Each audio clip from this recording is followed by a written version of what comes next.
Welcome back to Craig's Corner. Today I have State Representative Greg Howard with me. Greg, what area of Connecticut do you represent? My district is the far southeast corner of the state. I have Stonington, North Stonington, and Ledyard. I have the most southeast district in the state. And how long have you been up here in the legislature? This is my third term, so I've been here, this is my fifth year. And what committees are you on? The ranking member of the Public Safety and Security Committee. I serve on Judiciary and Education.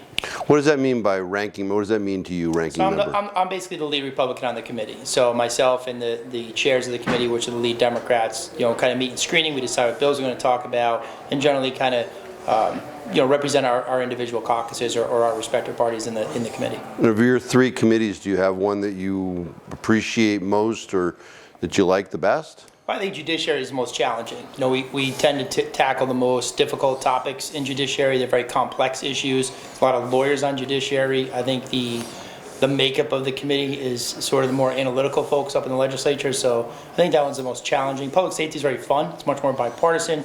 We don't tackle so many of the extremely partisan and controversial issues, so it seems to roll a bit more smooth, but the challenge is definitely the Judiciary. And you're a police officer, correct? That's right. I've been a police officer for almost 23 years. Well, thank you for your service. Thank you, Craig. Is there a particular bill that you're interested in getting to the finish line this session? Yeah, there's a bill in public safety that'll end up in appropriations. It has to do specifically with law enforcement training. There's an aspect of it that'll involve social work at Southern Connecticut State University, and then a comprehensive forensic training for police officers to process crime scenes. We have a state-of-the-art lab here in the state of Connecticut, but we've really been reluctant or deficient, I should say, in the last several years of training the on-scene investigators to get that evidence to the lab that they can do their job. So we create a training facility at Central Connecticut State University to train our on-scene officers to process crime scenes and get valuable information to the lab to solve more crimes. Well, that's very interesting. What's the best thing that you like about being up in the legislature? I mean, the policy part of it is my favorite part. I think 23 years as an investigator, I've really fine-tuned my ability to see things from all sides and all perspectives of an issue, and then come to a reasonable conclusion.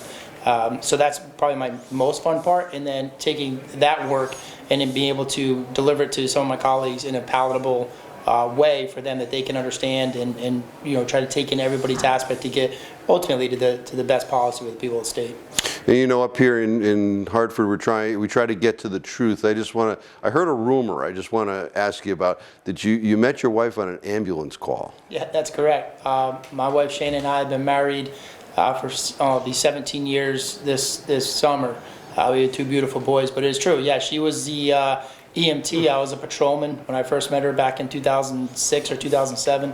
A young boy had an asthma attack. I was there, helping him out and waiting for the ambulance to show up, and she jumped off, and as they say, the rest is history. Here we are with two teenage boys and 17 years of memories together. So well, worked out all right. Sounds like that little boy had an asthma attack that day. Well, he made out fine, by the way. Thanks for asking. That's well, thank you for joining us here today at Craig's Corner. Very much appreciated the conversation, and thank you everybody for tuning in to Craig's Corner, because we're in your corner. Thank you, and have a good day.